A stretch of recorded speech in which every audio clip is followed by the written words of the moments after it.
Hello नमस्कार दोस्तों, मैं हूं राजेश चौहान और आप सबका एक बार फिर से स्वागत है मेरे यूट्यूब चैनल सीखो इंग्लिश में।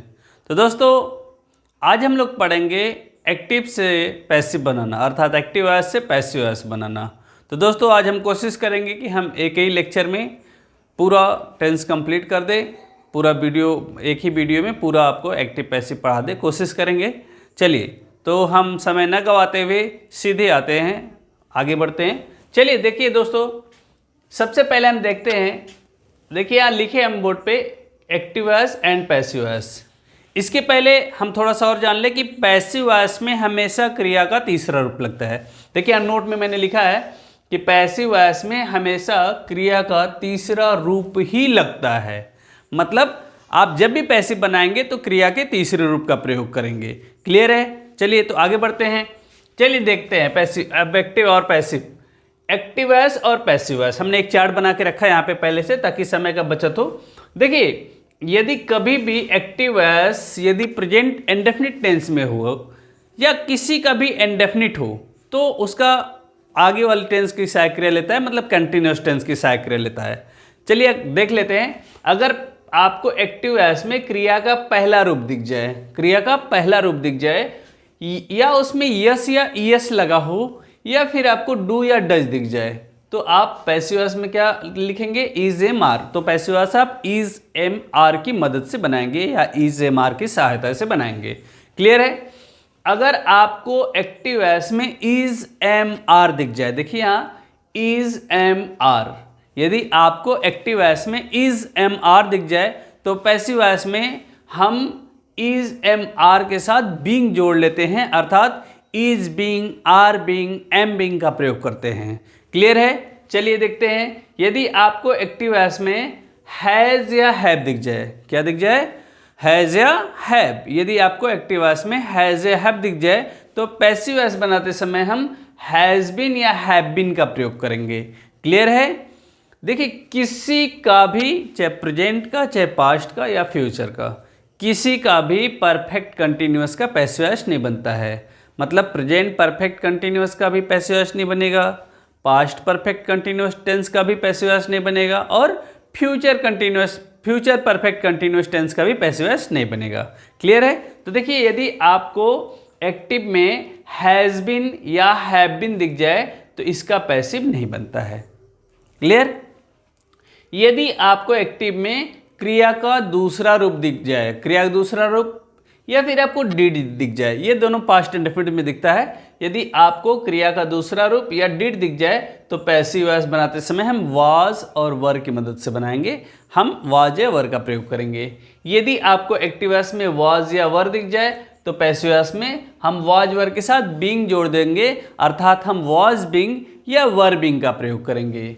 यदि आपको एक्टिव वॉइस में हैड दिख जाए तो पैसिव वॉइस बनाते समय हम हैड बीन का प्रयोग करेंगे। यदि आपको एक्टिव वॉइस में हैड बीन दिख जाए, जैसा कि मैंने पहले बताया कि किसी भी टेंस का परफेक्ट कंटिन्यूअस का पैसिव वॉइस नहीं बनता है, यदि आपको एक्टिव वॉइस में हैड बीन दिख जाए तो इसका पैसिव वॉइस नहीं बनता है। देखिए यहाँ साफ साफ लिखा है, इसका पैसिव वॉइस नहीं बनता है। अगर आपको एक्टिव वॉइस में विल या शैल दिख जाए तो पैसिव वॉइस बनाते समय विल बी या शैल बी का प्रयोग करेंगे। यदि आपको एक्टिव वॉइस में विल बी या शैल बी दिख जाए तो इसका पैसिव वॉइस नहीं बनता है। जैसा कि फ्यूचर की बात है तो फ्यूचर में केवल दो टेंस का पैसिव वॉइस बनता है, फ्यूचर इंडेफिनिट का और फ्यूचर परफेक्ट का।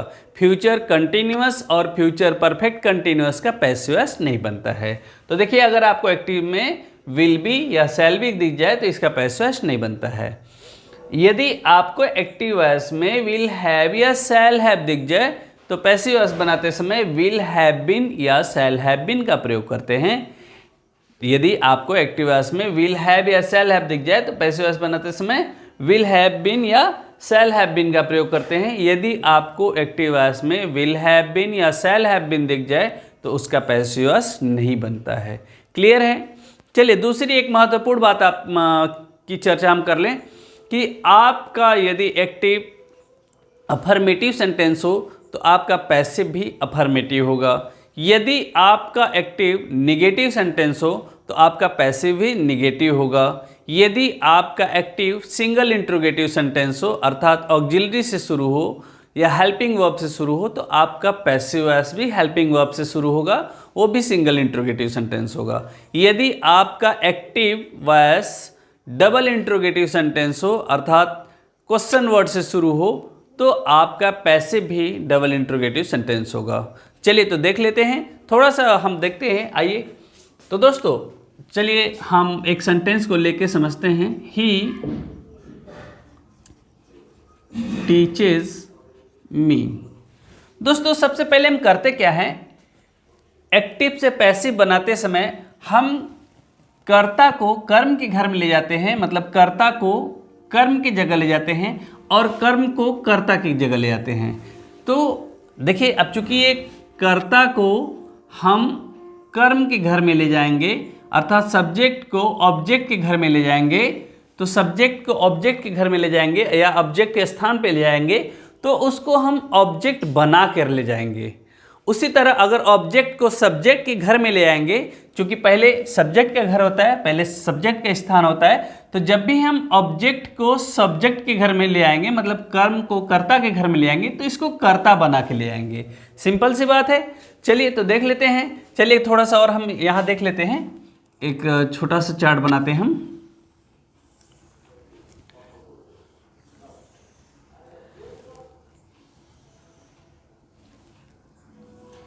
यहाँ देखिए सब्जेक्ट हम लिख देते हैं, सब्जेक्ट यहाँ लिख देते हैं ऑब्जेक्ट। देखिए आई का क्या होता है, मी। यू का ऑब्जेक्ट क्या होता है, यू। वी का ऑब्जेक्ट क्या होता है, अस। ही का ऑब्जेक्ट क्या होता है, हिम। सी का ऑब्जेक्ट क्या होता है, हर। दे का ऑब्जेक्ट क्या होता है, देम।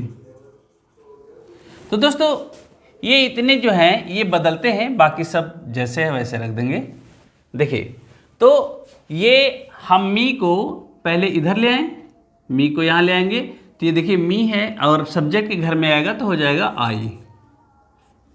अब चूंकि देखिए ये क्रिया का पहला रूप है और इसमें ई एस भी लगा है, तो जब भी क्रिया का पहला रूप हो या उसमें यस या यस कुछ भी लगा हो तो हम इज ए मार का प्रयोग करेंगे, हेल्पिंग वर्ब के रूप में इज ए मार का प्रयोग करेंगे। तो देखिए आई के साथ क्या लग जाएगा दोस्तों, एम। और क्रिया हमने पहले ही बताया कि पैसिव वॉइस में हमेशा क्रिया किसी एक्टिव में किसी रूप में हो, पैसिव में हम उसको तीसरे रूप में बदल देते हैं। तो देखिए टीच है तो टीच बदल जाएगा टॉट में, टॉट। अब ये कर्ता को कर्म के घर में ले जाएंगे, तो जब भी हम कर्ता को कर्म के घर में ले जाते हैं तो बाई लगा के ले जाते हैं, अर्थात कर्ता के पहले हम हमेशा बाई लगा के यहाँ ले जाते हैं। तो बाई, ही है, देखिए ही अगर इधर जाएगा तो ये हो जाएगा हिम। क्लियर है दोस्तों। चलिए अब हम अगला सेंटेंस लेते हैं, देख लेते हैं। जैसे she has beaten them, she has beaten them. Clear है।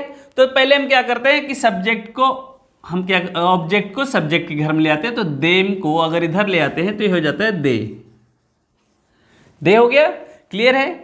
अब देखिए इसमें हैज़ दिख रहा है हमें, तो हम देखेंगे कि एक्टिव में हैज़ या हैव रहेगा तो पैसिव में किसका प्रयोग करेंगे। देखिए एक्टिव में हैज़ या हैव अगर आ जाए तो पैसिव में इसको हैज़ बीन या हैव बीन में बदल देंगे। क्लियर है। चलिए देखते हैं। तो इसको दे है तो दे के साथ तो हैज़ नहीं लगेगा, दे के साथ क्या लगता है, हैव लगता है, तो इसको हैव बीन बदल देंगे, दे हैव बीन। ठीक है। चूंकि इसमें पहले से क्रिया का तीसरा रूप है तो इसको चेंज करने की कोई जरूरत नहीं, जो है वही लिख देंगे। प्रेजेंट परफेक्ट टेंस है, प्रेजेंट परफेक्ट टेंस में क्रिया का तीसरा रूप यूज होता है तो बीटेन हम ऐसे जस्ट का तस रख देंगे। फिर उसके बाद देखिए क्या है, अब हमको देखिए इसमें करता था, इसमें हमने कर्म ले दिया, हैज़ को हैव बीन में बदल दिया, बीटेन जैसे क्या था ऐसे, फिर बाई अपने से लिख देंगे और ये सी को इधर ले आएंगे। देखिए सी है कहाँ पे है, सी इधर आएगा तो क्या हो जाएगा, हर हो जाएगा, सी इधर आके हर हो जाएगा। क्लियर है। चलिए दोस्तों अब अगले सेंटेंस की ओर बढ़ते हैं, हम देख लेते हैं। यहाँ पे देख लेते हैं, मोहन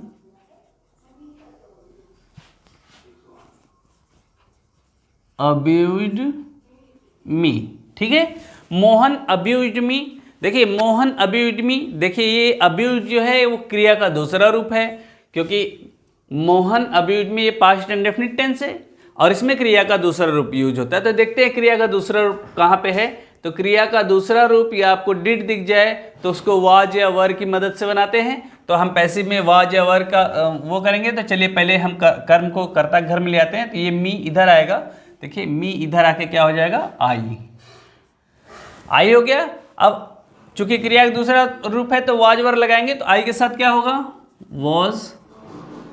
फिर अब्यूज, अब्यूज का तीसरा रूप भी यही होता है, तो अब्यूज्ड। फिर मोहन को इधर ले आएंगे, तो मोहन को जब इधर ले आएंगे तो कर्ता को जब कर्म के घर में ले जाते हैं तो बाई लगा के ले जाते हैं, तो बाई। ये मोहन नाम है तो ये बदलेगा नहीं, नाम ऐसे लिख देंगे। तो दोस्तों क्लियर है। चलिए आगे बढ़ते हैं, हम कुछ और सेंटेंसेस देखते हैं।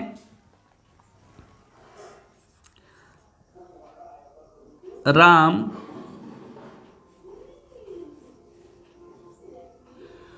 was teaching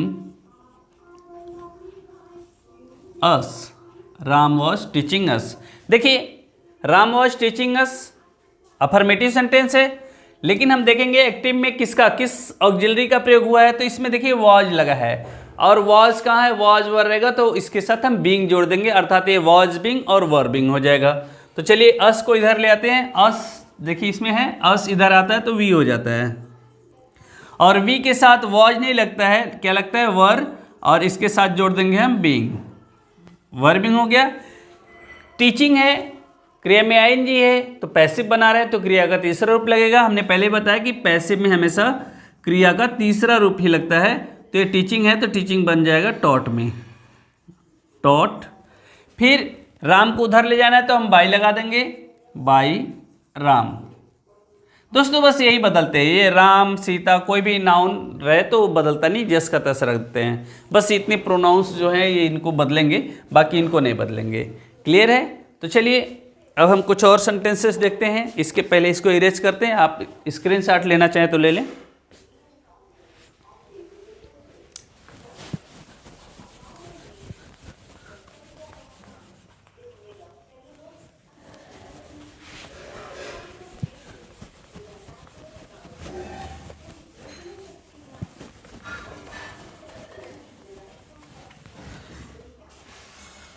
दोस्तों जैसे मैंने पहले बताया कि अगर आपका एक्टिव अफर्मेटिव होगा तो पैसिव भी अफर्मेटिव होगा, अगर आपका एक्टिव निगेटिव होगा तो आपका पैसिव भी निगेटिव होगा। चलिए देख लेते हैं।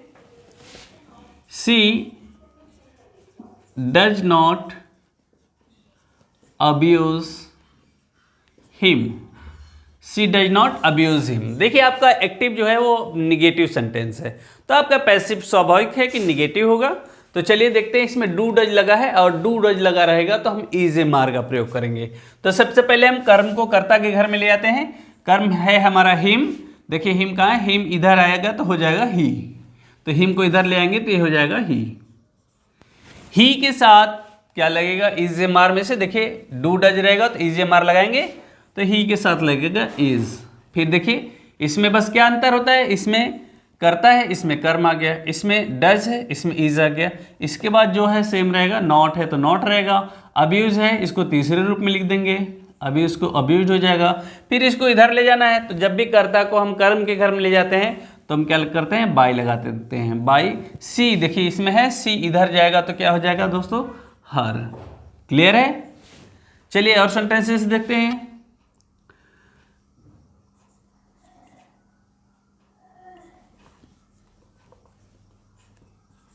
Meera is not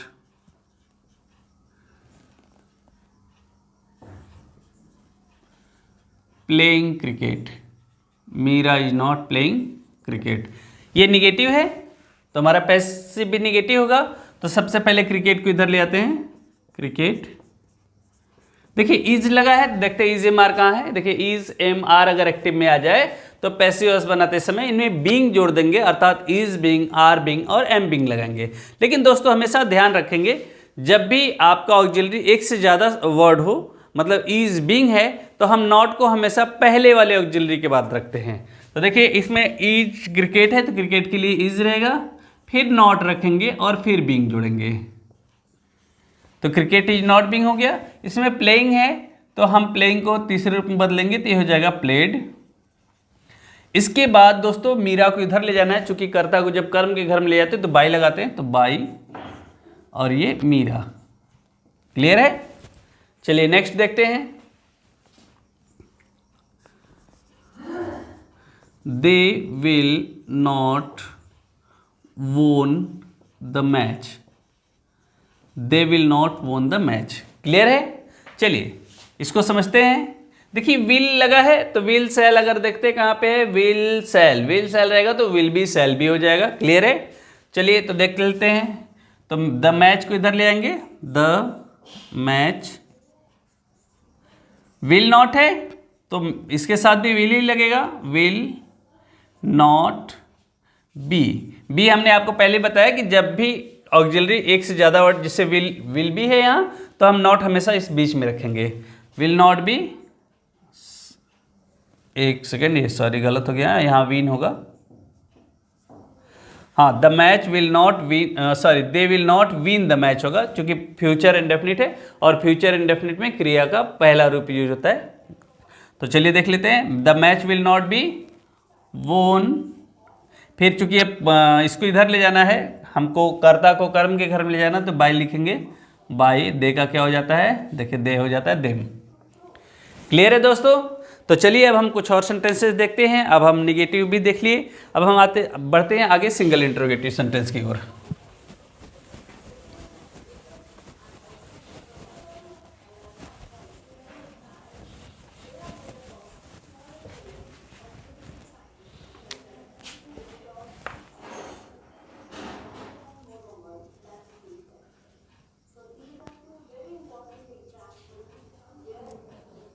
Are you beating him? Yeah. Is she not teaching them? देख लेते हैं दोस्तों इसको, दोनों सेंटेंसेस को। पहले देखिए आर इसमें लगे है, ऑक्सिलरी पहले आई है, हेल्पिंग वर्ब पहले आया है, तो पैसिव में भी हेल्पिंग वर्ब पहले आएगा। तो चलिए देखते हैं, हम हिम को अगर इधर ले आएंगे तो हिम अगर इधर आएगा तो हो जाएगा ही, और ही के साथ क्या लगता है भी, ही के साथ लगता है इज, क्योंकि इसमें इज एम आर है। एक्टिव में देखिए इज एम आर रहेगा, तो हम पैसिव में is being, are being, am being लगाएंगे। तो हम इज एम आर को पहले, बिंग को कर्म के बाद लिखेंगे, तो इज हो जाएगा। ये हिम को अगर इधर ले आएंगे तो ये हो जाएगा ही, इस ही हो गया। फिर देखिए इसके बाद हम इज एम आर को पहले रखेंगे और बिंग को कहाँ रखेंगे, ऑब्जेक्ट के बाद, बीइंग। ठीक है? फिर क्रिया क्या, इसमें बीटिंग है, बीटिंग बदल जाएगा बीटेन में। फिर बाई लिखेंगे, क्योंकि कर्ता को हमको इधर ले आना है, बाई। यू तो दोनों स्थिति में ही रहेगा, यू का ऑब्जेक्ट भी यू होता है, हमने लिख दिया। तो क्या हो गया, is she being beaten by you. अब देखिए अगला सेंटेंस देखते हैं, दूसरा क्या है। तो देम को अगर इधर ले आएंगे तो दे हो जाएगा। देम देखिए अगर इधर आता है तो दे हो जाता है, और दे चूंकि इसमें ऑक्सिलरी पहले आई तो इसमें भी पहले आनी चाहिए, तो दे के अनुसार यहाँ क्या हो जाएगा, आर। तो आर दे हो जाएगा, आर दे हो गया। फिर देखिए इसमें नॉट है तो हम नॉट लिख देंगे, नॉट के बाद बिंग लिखेंगे। अगर नॉट आ जाए एक्टिव में तो हम बिंग को नॉट के बाद हमेशा रखेंगे। क्लियर है? तो बिंग रख दिए। अब देखिए टीचिंग है, टीचिंग का ये टीच तीसरा हो जाएगा टॉट। फिर सी को इधर ले जाना है तो बाई लगाएंगे, बाई। सी को इधर ले जाएंगे तो क्या हो जाएगा दोस्तों, हर। फिर क्वेश्चन मार्क। क्लियर है? तो आपका अगर एक्टिव सिंगल इंट्रोगेटिव है तो पैसिव भी सिंगल इंट्रोगेटिव ही होगा। तो दोस्तों मुझे आशा है कि आपको अच्छे से समझ में आ रहा होगा। अगर आपको देख लेते हैं, अब हम डबल इंट्रोगेटिव की तरफ भी थोड़ा सा देख लेते हैं, एक दो सेंटेंसेस।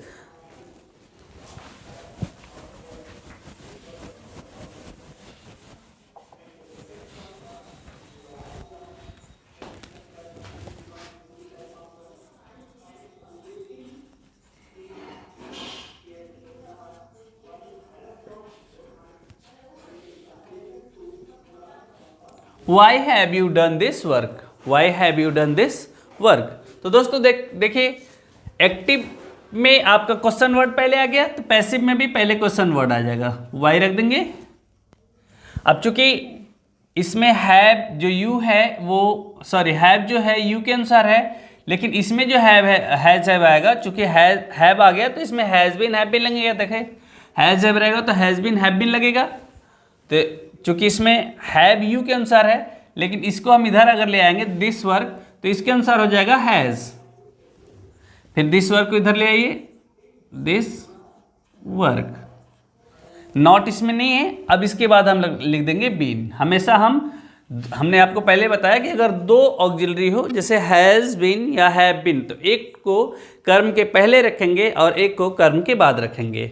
अगर नॉट आ जाएगा तो नॉट के बाद रखेंगे, ठीक है, डबल इंटरोगेटिव में। तो देखिए एक हैज़ पहले आ गया और बीन बाद में आ गया, ये दिस वर्क कर्म है। फिर बीन रख दिए। अब डन, चूंकि ये परफेक्ट टेंस है, प्रेजेंट परफेक्ट है, तो किसी भी परफेक्ट टेंस में क्रिया का तीसरा रूप होता है तो उसको बदलना नहीं है, हमको डन यहाँ ऐसे सीधा सीधा रख देना है। फिर यू को इधर ले जाना तो बाय लिखेंगे और यू का यू ही होता है, फिर क्वेश्चन मार्क। क्लियर है? तो दोस्तों मुझे आशा है कि आपको वीडियो पसंद आया होगा। यदि आपको वीडियो पसंद आया है तो इसे लाइक करिए, शेयर करिए, मेरे चैनल को सब्सक्राइब कर दीजिएगा और बेल आइकन को जरूर दबाइए ताकि मेरे आने वाले वीडियो का नोटिफिकेशन आपको तुरंत पहुंच जाए। और आपको अगर इस वीडियो से रिलेटेड कोई भी दिक्कत आता है, एक्टिव पैसिव से संबंधित कोई भी अगर चीज़ें आपको नहीं समझ में आती है, कोई बात नहीं समझ में आती, तो आप कमेंट बॉक्स में कमेंट कर सकते हैं, कमेंट करके पूछ सकते हैं। थैंक यू दोस्तों, थैंक यू वेरी मच।